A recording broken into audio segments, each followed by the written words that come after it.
The first time my new neighbor caught me staring, I was holding a garden hose like an idiot and watering the same patch of grass for so long it was starting to look concerned. In my defense, I wasn't trying to be creepy. I was trying to figure her out. That sounds worse. My name is Jake Morrison. I'm 36, recently divorced, and apparently the kind of man who can survive a custody mediation, refinance a house, rebuild a deck, and still be completely defeated by a woman moving into the blue house next door. Her name was Claire Bennett. I learned that from the mailbox before I learned it from her. She moved in on a Saturday morning with one moving truck, two teenage-looking nephews who carried boxes like they were being punished by the court system, and a golden retriever who immediately decided my yard belonged to him on a spiritual level. I had lived on that street for almost 6 years. Quiet neighborhood outside Raleigh. Old trees. Front porches. People who waved even when they had no intention of stopping to talk. After my divorce, that quiet had become the main reason I stayed. My ex-wife took the condo downtown. I kept the house because I told myself stability mattered. What I didn't say out loud was that the house had become a place to hide. Work, dinner, laundry, lawn, sleep, repeat. It wasn't a bad life. It just had no surprise left in it. Then Claire arrived with paint on her jeans, a dog with no boundaries, and the kind of laugh that carried across a driveway without asking permission. She was probably 34 or 35. Brown hair usually clipped up badly. Warm eyes. The kind of woman who looked friendly until she decided not to be, and then you immediately understood she had range. For the first week, we only exchanged neighbor things. Your dog is in my hostas. I'm so sorry. He seems emotionally committed. He's going through a transition. Then, do you know which day recycling goes out? Tuesday night. Actual Tuesday or neighborhood Tuesday where everyone panics Monday at midnight? Neighborhood Tuesday. Then, your porch light flickers. I know. That sounded like surrender. It is. That got a smile from her. I thought about that smile later while fixing my own porch railing, which was ridiculous and not something I planned to admit in court or anywhere else. The truth was, Claire made the street feel different. Not because she was loud, because she was alive in a way I had forgotten people could be without performing it. She drank coffee on her steps at 7 in the morning, with the dog sprawled at her feet. She painted her front door a deep green one afternoon and got a streak of it on her cheek without noticing. She carried boxes of old books inside and talked to them like they were difficult relatives. And yes, sometimes I noticed. Fine. Often. But I kept it contained. A glance from my yard. A quick wave. A casual comment while taking the trash out. Normal neighbor behavior from a man who had absolutely not started mowing his lawn in more careful lines since she moved in. The incident happened on a Thursday evening. It was hot. The kind of summer heat that doesn't leave when the sun starts going down. I was in my backyard watering the herb planters my sister had given me as a healthy coping mechanism, which was rude because the basil was doing better than I was. Claire was in her yard, trying to hang string lights along the edge of her patio. Trying was the key word. She had one end of the lights looped around a pergola post, the other tangled around her forearm, and the golden retriever, his name was Murphy, was proudly sitting on the extension cord like he had captured it in battle. I should have offered help immediately. Instead, I watched. Not for long. Long enough. She stretched up to hook the lights over the beam, lost the loop, caught it again, muttered something I couldn't hear, then turned her head and looked straight at me over the fence. I froze, with the hose still running. Claire's eyes dropped to the water pooling around my shoes, then lifted back to my face. One corner of her mouth curved. "If you want to look," she called, "just ask." The hose slipped slightly in my hand and sprayed my own ankle. Excellent. A dignified showing from all departments. I cleared my throat. I was looking at the lights. Were you? Mostly. Her smile widened. That is a very honest correction. I turned off the hose because at least one of us needed adult supervision. Do you want help? I asked. With the lights or with your staring problem? I looked at her. She looked back. Then she laughed, and the whole backyard seemed to loosen.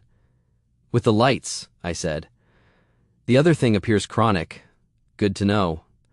I walked over through the side gate because the fence between our yards was low enough to talk over but high enough to make climbing it look like a midlife crisis. Murphy greeted me like we had been separated by war. Claire handed me the tangled cord. "He's useless." Murphy wagged his tail. "He seems proud of it.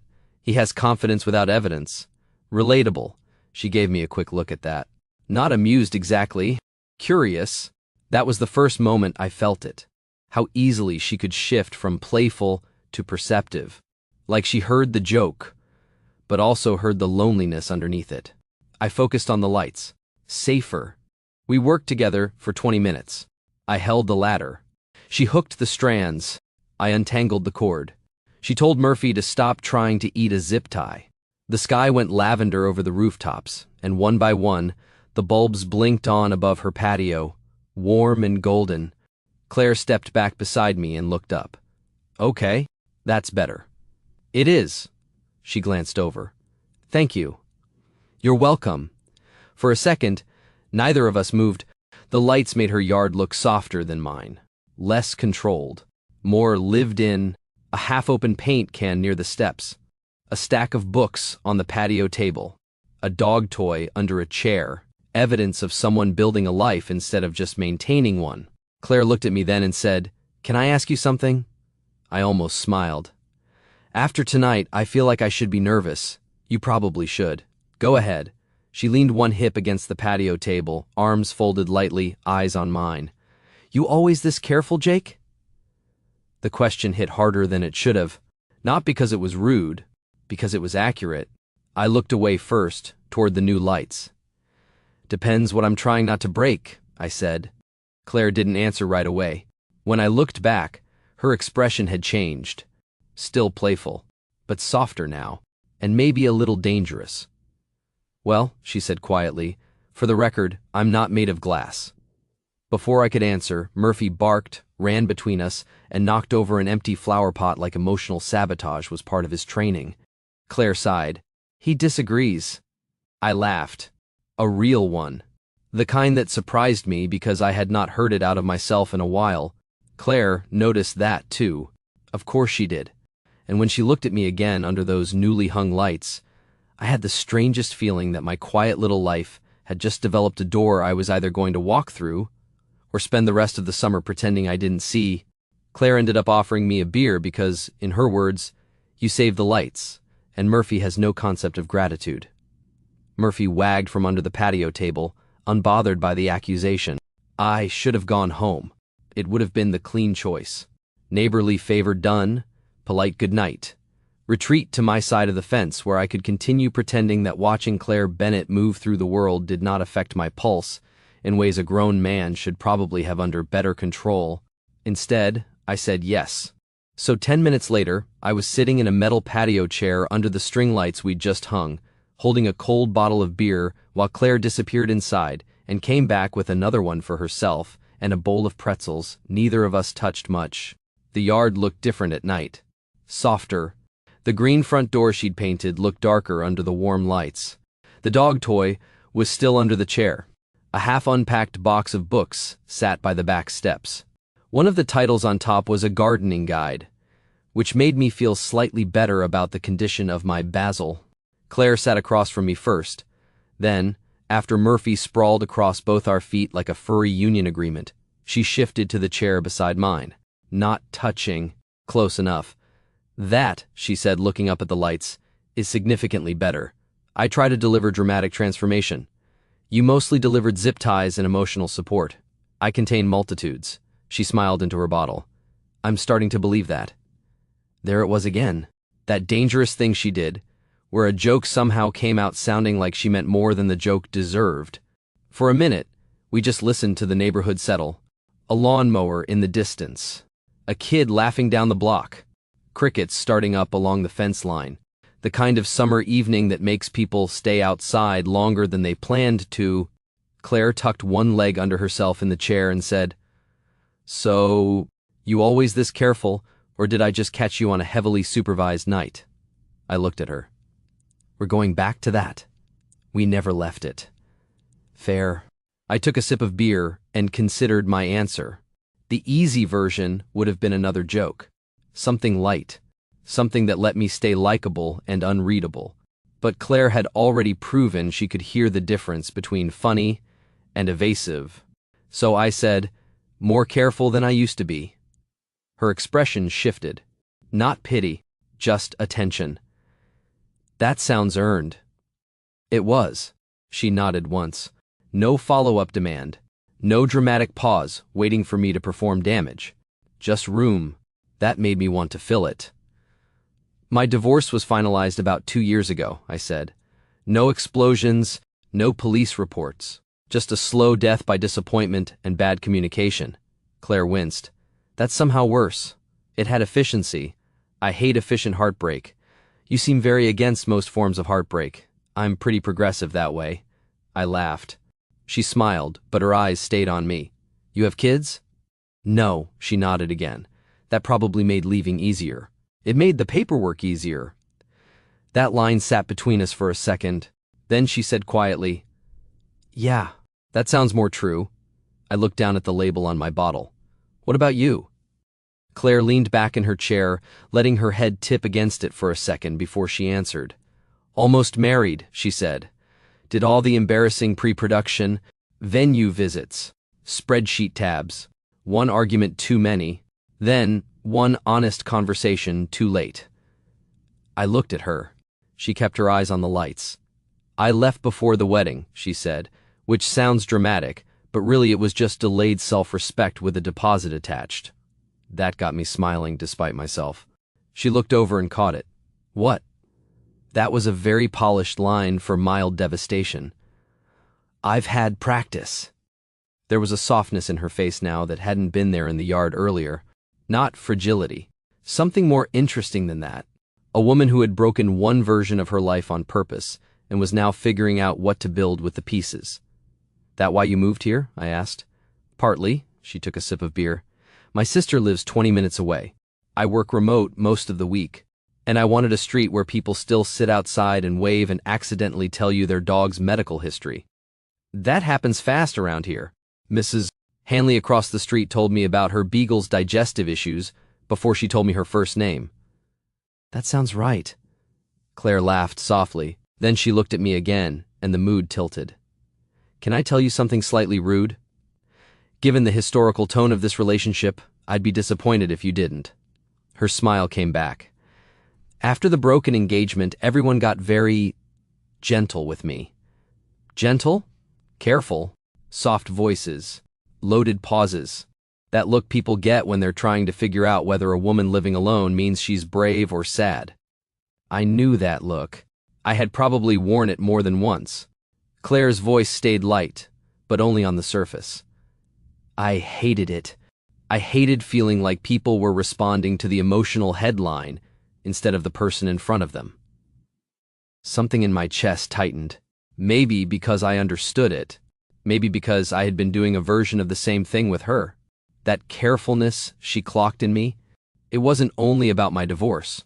It was about seeing something I wanted and immediately trying to make myself smaller around it so I wouldn't have to risk wanting more.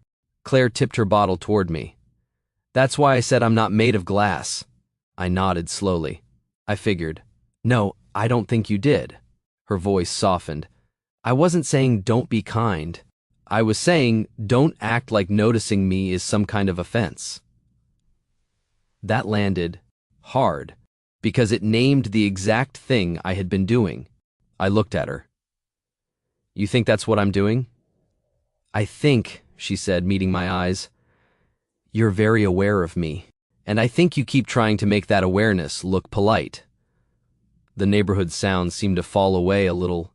Murphy snored at our feet like a tiny tractor. I let out a breath through my nose and said, "You make that sound accusatory." "I mean it as an invitation to honesty." That was somehow worse. I looked away toward the lights because they were safer than her face. Then I heard myself say, "The truth is, Claire, I'm not very good at wanting things halfway." She went very still. When I looked back, her expression had changed again. Not playful now, not even especially soft, just open. "That," she said quietly, "sounds like the first real thing you've said to me." "It might be." She took that in. Then she set her bottle down on the table, turned a little more toward me, and said, "Okay, then let me be equally honest." My pulse shifted. Claire held my gaze and went on. "When you look at me from your yard, Jake, I don't mind. I forgot the beer in my hand. I noticed," I said. "I figured. You called it out with admirable violence. I believe in efficiency." That should have broken the tension. It didn't, because she was still looking at me like she had decided halfway truths were boring. Then she asked, voice lower now, "Do you know what I've been trying to figure out?" I shook my head once. She leaned back just slightly, enough to keep the moment from tipping too fast, but not enough to make it safe again. "Whether you're staring because you find me attractive," she said, "or because you're trying very hard not to." And just like that, my quiet summer got much more complicated. I should have given her a clever answer. Something easy, something light enough to float us both back to safer ground. Instead, because Claire Bennett apparently had a way of making my survival instincts useless, I told her the truth. Both. Her expression didn't change right away. Just her eyes. They softened, sharpened, and somehow did both things at once. "Both," she repeated. "Yeah.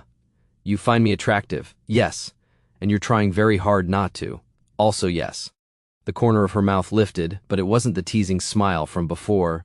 This one was quieter, more careful, like she had asked a bold question and gotten a real answer sooner than expected. "Why?" she asked. That question was harder. Not because I didn't know, because I did. I looked down at Murphy asleep across both our feet. "Because I'm your neighbor." "That's the first reason?" "It's a practical one. It's a cowardly one wearing khakis." I laughed despite myself. "You are very hard to impress." "No, Jake." Her voice softened. "I'm very hard to distract." That was worse. Much worse. Because she wasn't flirting now. Not exactly. She was standing at the edge of something and asking if I planned to meet her there or keep organizing my excuses by category. I let out a breath. "Because I'm divorced. Because you're rebuilding. Because I'm tired of wanting something good and immediately calculating how it could go wrong." Claire looked at me for a long second, then she nodded once, like that answer had earned a place at the table. "Okay," she said. "Okay? Okay means I believe you." She leaned back in her chair, but her eyes stayed on mine. "It also means I'm not accepting your application for permanent emotional retirement." That got a real laugh out of me. The kind that broke the pressure just enough for the night to keep breathing. She smiled too. Then, before either of us could say anything else, Murphy woke up, sneezed into my shoe, and wandered off toward the bushes with the dignity of a dog who had done his work. Claire watched him go. He has terrible timing. I think he may have saved us from ourselves. Maybe. She stood and picked up the empty beer bottles. Or maybe he just delayed the inevitable. The way she said that stayed with me long after I went home. I did not sleep well. The next morning, I came outside at 7 with coffee and found Claire sitting on her front steps with Murphy's leash in one hand and a cardboard box open beside her. She looked up and smiled. Not the full smirk. Something softer. "Morning, careful man." Morning, woman who interrogates neighbors under mood lighting. She lifted her coffee in acknowledgement. Everyone has hobbies. I was halfway across my driveway when a silver SUV pulled up in front of her house. Claire saw it and went very still. That was the first time I saw her warmth disappear completely. A man got out, mid-30s, polished, expensive casual, the kind of guy whose shoes looked wrong on a normal neighborhood street. He shut the door, glanced at my house, then at Claire, and gave her a smile that didn't reach anywhere useful. "Claire," he said. She stood slowly. "Nathan." So, the almost married one. I stopped by my mailbox because pretending to check the mail at 7 in the morning was apparently the level of dignity I had available. Nathan noticed me. Of course he did. He looked me over once, then turned back to Claire. "I found the last box from the storage unit." He opened the back of the SUV and pulled out a taped box. Claire did not move toward him. "You could have shipped it," she said. "I wanted to see the house." "It's a house. It's a long way to move for a clean break." Her jaw tightened. I hated him immediately. Not because he had history with her. because he still thought he had the right to narrate it. Claire took one step down from the porch. "Leave the box by the steps." Nathan laughed softly. "Still doing that?" "Doing what?" "Acting like you don't care when you care too much." That was when I started walking. Not fast. Not dramatic. Just enough. Claire glanced at me once. A tiny look. Not asking for rescue. Checking whether I understood the difference. So I stopped near the edge of her driveway and said nothing. Nathan looked at me again. "Neighbor?" "Jake," I said. He smiled. "Right." Claire's voice went cold. "Don't do that." "Do what?" "Decide someone's importance before you know it." That landed on both of us, I think. Nathan's face changed. Just enough to show he hadn't expected pushback with witnesses. He set the box down near the steps. "I wasn't trying to start anything." "No," Claire said. "You were trying to measure how far I got without you." The street went quiet. Even Murphy, traitor to all tension, stopped sniffing the azalea long enough to observe. Nathan stared at her. Then Claire picked up the box, held it against her hip, and said, "I got far enough." For a second, I thought he might argue. He didn't. He got in his SUV and left with less dignity than he arrived with. Claire watched until the car turned the corner. I stayed where I was. Eventually, she looked at me and said, "You can stop pretending that mailbox is fascinating." I looked down at the empty mailbox. Strong architectural presence. She laughed, but it came out uneven. I walked closer. "You okay?" "No." Honest. Immediate. My chest tightened. She set the box on the porch and wiped one hand over her face. "But I think I will be." That felt like the right answer. Not the easy one. The right one. I nodded. "Do you want company or space?" Claire looked at me for a long second. Then she held out Murphy's leash. "Walk with me?" So I did. We walked 2 blocks without talking. Murphy led like he had received military instructions. Claire kept her eyes ahead, one arm folded across herself. Finally she said, "That was the man I almost married." I gathered. "And you didn't jump in. You didn't ask me to." She glanced over. "Thank you." I nodded. A little farther down the sidewalk, she said, "He always stepped in, not to help me, to own the scene." I looked at her. She kept walking. "That's why last night mattered," she said quietly. "You were careful, yes, but you were also listening. There's a difference." That sentence stayed with me longer than any flirtation could have. At the corner, Murphy stopped to inspect a mailbox like it contained secrets. Claire turned toward me. The morning sun caught her face, and for once there was no smirk, no shield, no easy joke. "Jake," she said, "I don't need you to rescue me from my past." "I know. But I also don't want to keep pretending I don't like how it feels when you stand beside me." I forgot every reasonable thing I had planned to say. Then she stepped closer, right there on the sidewalk, and added softly, "So the next time you want to look at me, maybe don't do it from across the yard." I looked at Claire on that sidewalk, Murphy's leash loose between us, and realized something uncomfortable. I'd spent 2 years telling myself I was careful, because careful was kind. But sometimes careful is just fear with better manners. Claire was standing close enough now that the morning felt less like a normal walk and more like a decision trying to happen in daylight. No string lights, no beer, no easy cover of night. Just her, me, a dog pretending to investigate a mailbox, and a sentence I could not safely laugh away. "So the next time you want to look at me," she had said, "maybe don't do it from across the yard." I took one slow breath. Then I said, "Okay?" Her brows lifted a little. "Okay? Okay? That is not your strongest line. I'm trying not to overcomplicate it. Historically unusual for you. Growth is possible." That got the smile I wanted. Small, real, still a little shaken from Nathan, but then I stepped closer. Not too much. Enough that she knew I had understood the invitation and wasn't going to pretend I hadn't. "I like looking at you," I said. Claire's face softened. The words felt simple and almost embarrassingly direct. But maybe that was what we needed. Not some polished speech, not some over-explained confession from a man who had spent too long hiding behind responsible distance. Just the truth. "I like the way you make the street feel less asleep," I said. "I like that you talk to boxes of books. I like that you painted your front door green because you said the house needed a spine. I like that your dog has no boundaries and somehow more confidence than half the men I know." Murphy wagged once, as if accepting the tribute. Claire's mouth curved. "He'll appreciate that." "And I like you," I said. Not in a neighborly way. Not in a, "you're pretty and new and my life is quiet" way. I mean, I like the way you see things. I like the way you call me out. I like that when you ask a question, you actually want the answer. She looked at me for a long second. Then her voice came quieter. "You really don't do halfway." "No." "Good," she whispered. "I'm tired of halfway." That was the first moment I thought I might kiss her. Right there on the sidewalk. Morning sun, dog leash, someone's sprinkler ticking across a lawn 2 houses down. Then Mrs. Hanley stepped out onto her porch and called, "Murphy looks wonderful today." Claire closed her eyes. "Of course," I laughed under my breath. Murphy barked proudly. Mrs.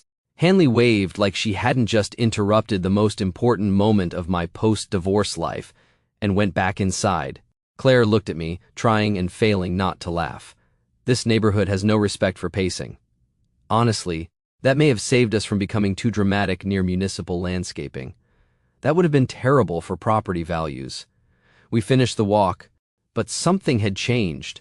Not officially, not loudly, but the distance between us had stopped being neutral. When we got back to her house, Nathan's box was still sitting on the porch. Claire looked at it, then at me. "I should probably open that. You want me to stay?" She didn't answer immediately. Then she nodded. "Yeah," she said, "I do." Inside, her house still had that half-moved-in feeling. A few finished corners, a few chaotic ones, books stacked near the living room wall, paint samples taped beside the kitchen doorway, a framed print leaning against a chair like it had given up waiting to be hung. She opened the box on the kitchen floor. I stayed by the counter, close enough to be present, not close enough to make it mine. Inside were pieces of a life she had almost entered, a stack of wedding planning folders, a framed photo from an engagement shoot, a guest book sample, a small white envelope with her name written in Nathan's careful handwriting. Claire looked at the envelope for a long time. Then she laughed once. Not happily, not bitterly either, just tired. "He kept all this," she said. "Why?" "Because Nathan likes proof that something happened exactly how he remembers it." She picked up the framed photo. In it, she was smiling beside him. But even from where I stood, I could see the difference. Her face looked polished, composed, like she had learned the shape of happiness and was performing it well enough to pass inspection. Claire studied the photo, then set it face down. "I used to think leaving meant I failed," she said. I didn't speak. She looked at the box again. "But I think staying would have been the failure." That felt important. So I said, "I think so too." She looked up at me. No joke this time. No defense. Just trust, offered carefully. Then she reached for the envelope, opened it, and read whatever was inside. Her expression changed. Not heartbreak. Annoyance. "Oh, he is unbelievable." "What?" She handed me the paper. It was a note. Short, polished. Written like someone trying to sound wounded and superior at the same time. "I hope this new life gives you whatever you thought I couldn't." I looked at her. Wow. Right? That sentence owns a linen blazer. Claire laughed so suddenly that she had to cover her mouth. It broke the room open, not because the note was funny, because she was finally laughing at something that had once had power over her. She took the paper back, folded it once, and dropped it into the trash. Then she looked at the photo, the folders, the wedding debris. "I don't want this in my house." "Then it doesn't stay." We carried the whole box to the garage. She didn't make a ceremony of it. No dramatic burning. No speech. Just one box placed on a shelf, marked "Donate." Shred. never again, which felt very Claire. When we came back inside, the house felt lighter. So did she. She leaned against the kitchen island and looked at me. Thank you. For what? For not making that bigger than it needed to be. I smiled. I'm learning your preferred scale of emotional support. Good. It's very specific. I've noticed. The air shifted again. Quietly, we were back where the sidewalk had left us, only now there was no Mrs. Hanley, no mailbox, no dog pretending to be a chaperone. Murphy had abandoned us for a sunbeam near the back door. Claire looked at me. I looked at her. Then she said, Jake. Yeah? I don't want to be careful right now. My pulse moved hard once I stepped closer. Are you sure? She smiled faintly. That is a very you question. I can ask it in a cooler voice. No, she shook her head. I like that you asked. Then she reached out, not grabbing, not pulling, just touching 2 fingers lightly to the front of my shirt. Small contact. Huge consequence. I'm sure, she said. So I kissed her. Softly, at first. Carefully enough to give both of us a chance to understand it, before it became something we couldn't take back. Then, Claire leaned into it, and the careful part didn't disappear exactly. It turned into certainty. When we pulled apart, she was smiling. Not smug, not nervous. Bright, in a way I hadn't seen from her before. Well, she said, that was much better than staring. I laughed, forehead almost touching hers. Good to know. It was still a little careful. I'm working on it. I noticed, then Murphy barked from the back door, apparently offended by the lack of attention. Claire looked over my shoulder and sighed. He's going to tell the whole neighborhood. Mrs. Hanley probably already knows. Definitely. We laughed, and that was the part that stayed with me most. Not just the kiss. Instead, Claire made coffee even though it was barely 10 in the morning, and I stayed in her kitchen while Murphy sprawled on the floor between us like a smug little witness. For a while, we didn't try to define anything. That was surprisingly nice. Claire showed me where she wanted to hang the framed print by the living room window. I held it up while she stood back, tilted her head, and said, Higher. I moved it higher. No, too high. I lowered it. Now it looks insecure. I looked over my shoulder. The print? The whole wall. That feels like a lot to put on one nail. She laughed, and I loved how easy it felt to make her do that now that I wasn't trying to pretend I didn't want to. By noon, the print was hung. The empty box from Nathan was in the garage, and Claire walked me to the side gate with a smile she kept trying to hide and failing at completely. So, she said, leaning one hand against the fence, are we going to be weird now? Probably. Good. I'd hate for us to become emotionally efficient overnight. I smiled. Dinner? Her eyes warmed. Are you asking properly? I'm trying. Then yes, our first real date was 2 nights later. Not across a fence. Not under the excuse of broken lights or old boxes or a dog with boundary issues. Just dinner at a small Mexican place downtown where the tables were too close together and the salsa was dangerous enough to require a warning label. Claire wore a red sundress. I forgot how to speak for a second when she opened the door. She noticed. Of course she noticed. If you want to look, she said, you can still ask. I shook my head. You are never letting me survive that, are you? Absolutely not. The date went well. Better than well. It was the kind of night where silence didn't feel like failure and laughter didn't feel like performance.